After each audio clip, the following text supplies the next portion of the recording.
നല്ലൊരു സിൽക്കി കോട്ടയിൽ വന്നിരിക്കുന്ന ഒരു സാരി കേട്ടോ. നമുക്ക് ഡെയിലി വെയർ ആയിട്ട് യൂസ് ചെയ്യാം, അത്യാവശ്യം ഒരു ഫംഗ്ഷൻ വെയർ ആയിട്ട് യൂസ് ചെയ്യാം. അതുപോലെ വെയർ ചെയ്യാനും നല്ല എളുപ്പമാണ്. രണ്ട് സൈഡിലും ബോർഡറാണ് വന്നിരിക്കുന്നത്. ആ ബോർഡർ ആയാലും നല്ല ഭംഗിയായിട്ട് തന്നെ ചെയ്തിരിക്കുന്നു.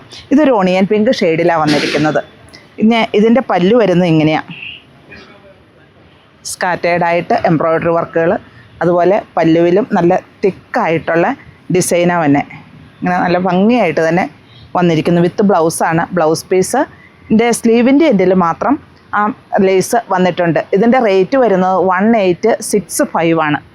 ഇതിൻ്റെ ഡിഫറെൻറ്റ് കളേഴ്സ് ഉണ്ട്. ഇപ്പോൾ നമ്മൾ ഈ ഡേലൈറ്റ് കാണിച്ചേക്കണ കാരണം ഉണ്ടല്ലോ, സെയിം കളർ തന്നെയാണ് കേട്ടോ, ഒരു മാറ്റവും ഇല്ല.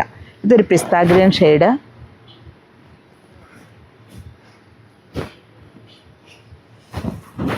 ഇതൊരു പീച്ചല്ല, പിങ്കും അല്ല, അങ്ങനെ ഒരു ഷെയ്ഡിലാണ് ഇത് വന്നിരിക്കുന്നത്. യെല്ലോ, ലാവണ്ടറിൻ്റെ ഒരു ഷെയ്ഡാട്ടോ. ഇത് ഞാൻ വെയർ ചെയ്തിരിക്കുന്ന സെയിം സാരി തന്നെ.